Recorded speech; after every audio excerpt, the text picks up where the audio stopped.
We have already a world that is shaken by conflicts, that is still, in a way, responding to the long shadow of the COVID period and the inflation that resulted in that, that is shaken by the breaking of long-standing supply chains, especially between the United States and China, and that, of course, is also being disrupted massively by the tremendous breakthroughs in technology. And in addition, of course, we have a U.S. administration that has a lot of unpredictability in the months ahead.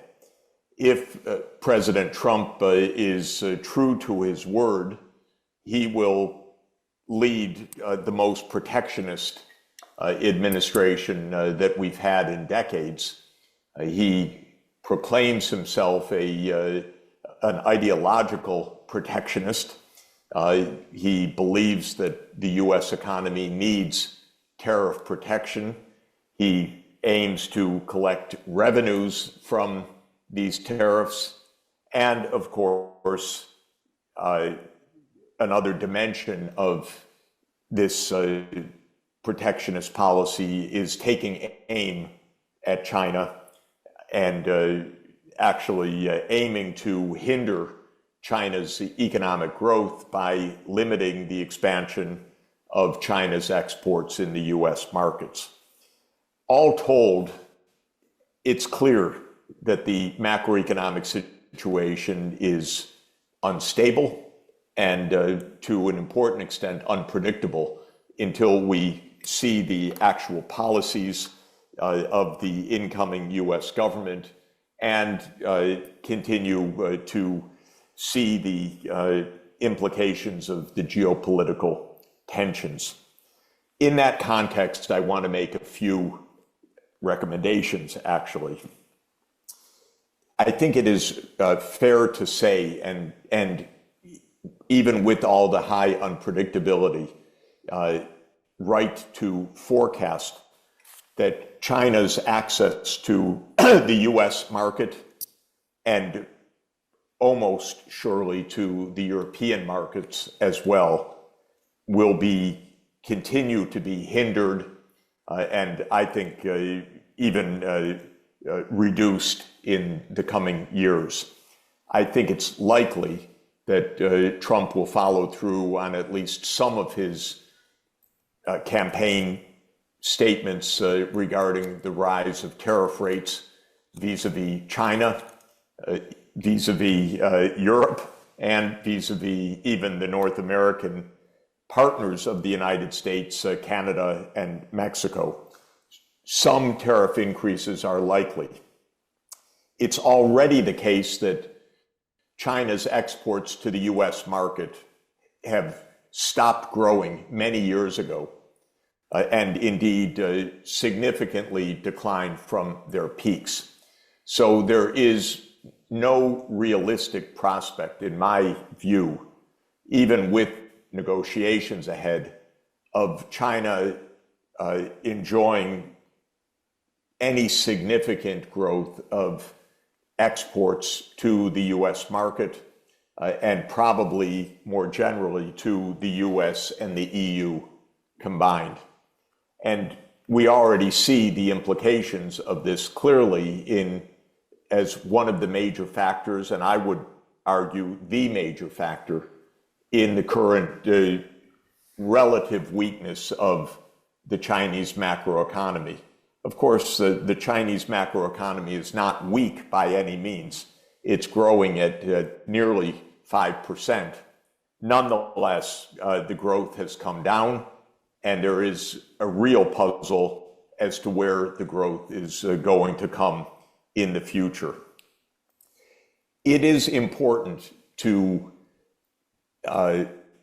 understand the nature of the U.S. policy vis-a-vis China. I believe it to be the case that this is a policy aiming not only at protecting U.S. companies, but also at deliberately trying to stall China's growth. And for me, it has a lot of similarity to the policies that the United States followed vis-a-vis Japan towards the end of the 1980s. In that period, even though Japan was a security ally of the United States, Japan was viewed as a threat to the US economy because of its great success in manufacturing growth and in the growth of Japan's exports to the United States. And starting in the mid-1980s, the US took actions to stop the growth of Japan's exports. These came in a currency arrangement, the Plaza Accord, which dramatically overvalued the yen. And then it came in a series of so-called voluntary export restraints, which Japan adopted, which were anything but voluntary.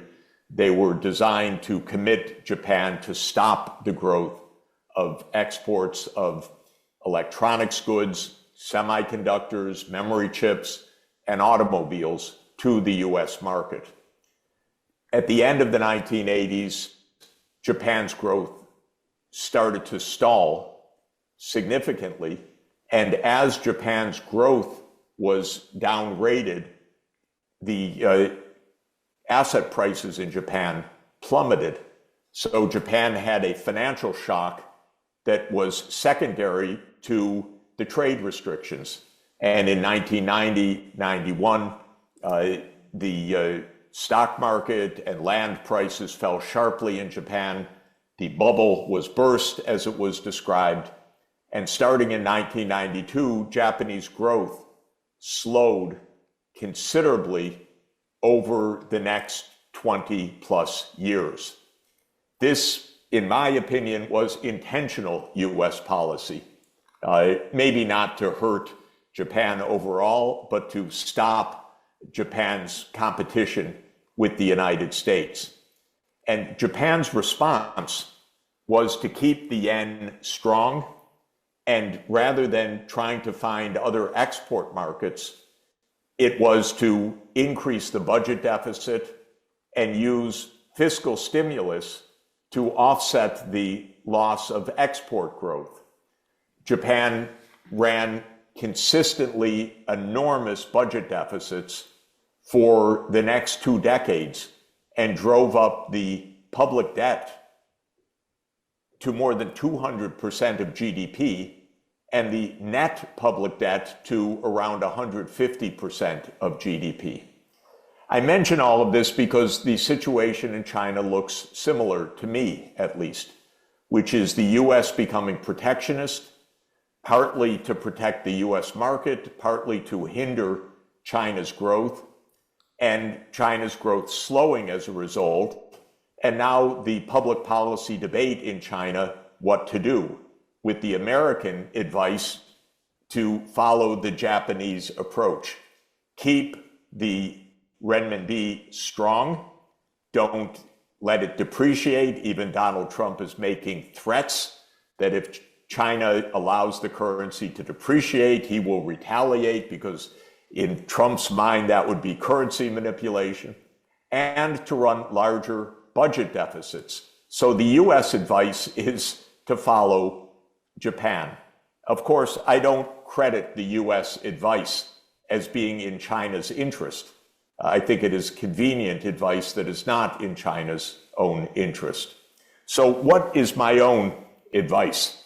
My own advice is, first of all, that unlike Japan, I don't think China should accept a sharp slowdown of its export growth, albeit it should acknowledge that that export growth will not take place in the US market.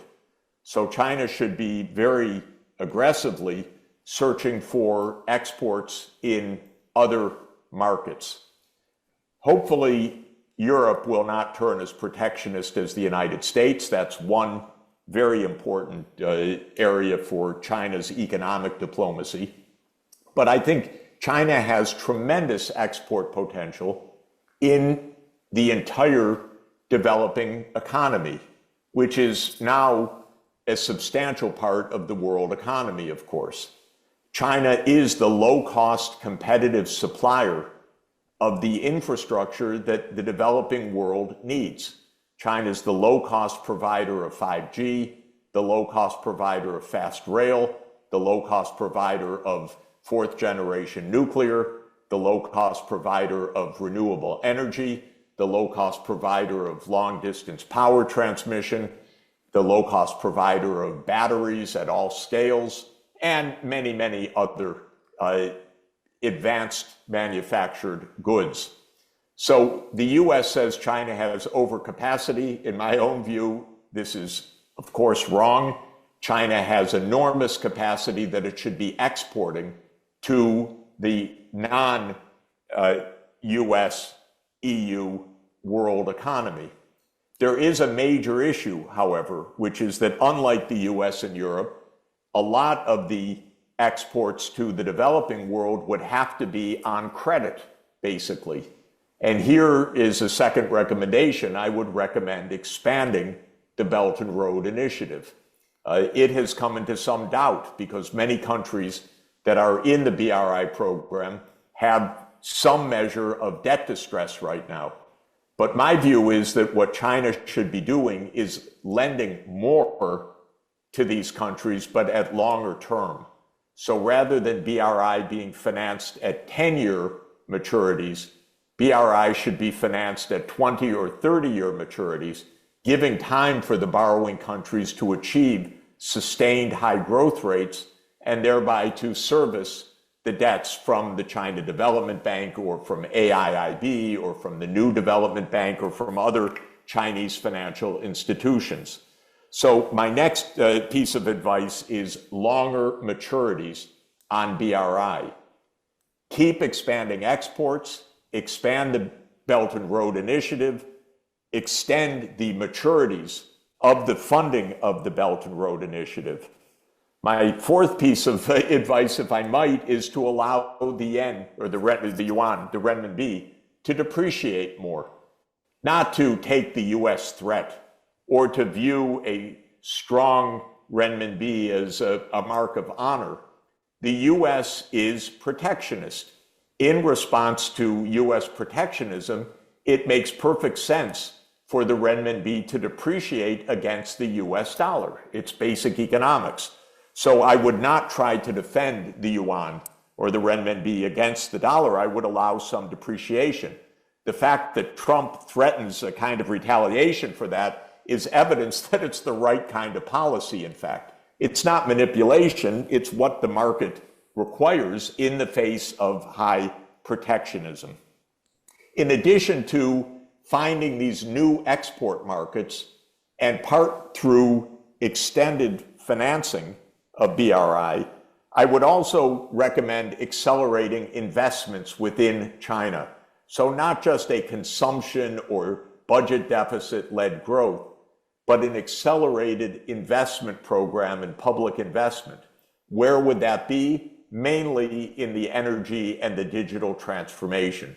China has a lot of energy transformation to get to a decarbonized energy system. It has all the technologies needed for that. It is important for China and the world that the energy system should be decarbonized. And I believe that China can and should lead the way. And that involves also increased rates of public investment. Yes, some of that will be deficit financed, but that's because it's not financing consumption, it's financing long-term infrastructure investment. I think two other quick points that I'd like to mention. In the context of a increasingly broken trading system, I do believe that there needs to be a true alternative to the dollar-based payments mechanism. The US, unfortunately, has not only gone protectionist, but it has weaponized the US dollar.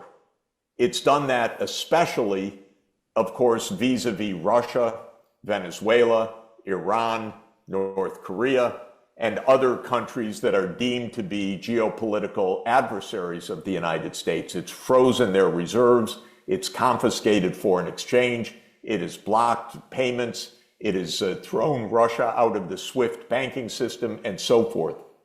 But China is very much affected by all of this because China's trade with its natural trading partners is also impeded, including by the threat of secondary sanctions. And for this reason, the BRICS have talked about introducing non-dollar payments. I believe that this is absolutely the right thing to do if the United States weaponizes the dollar, which unfortunately it has.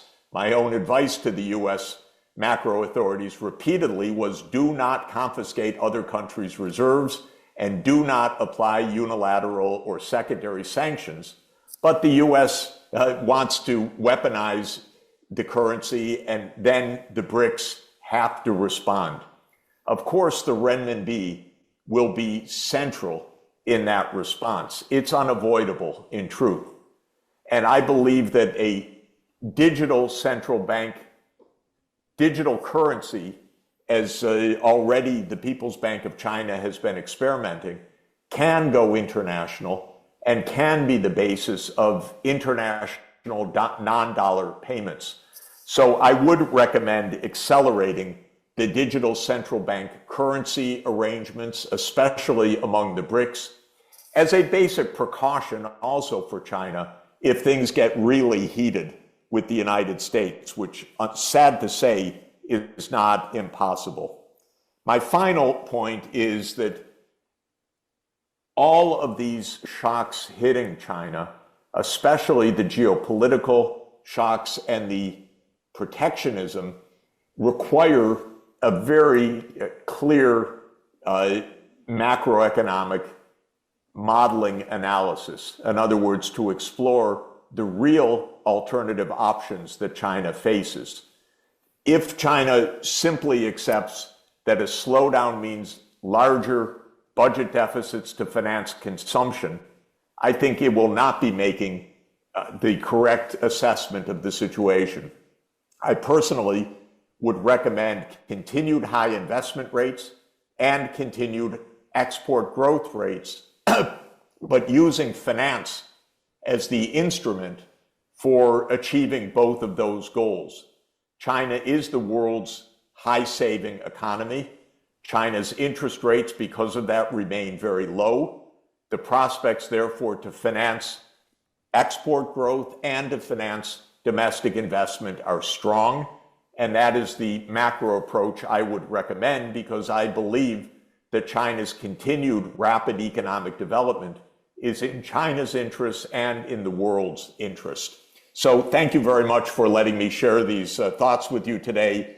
I hope that was helpful enough, and I look forward to the chance to be together with you in person to continue this discussion at this very important time. Thank you very much.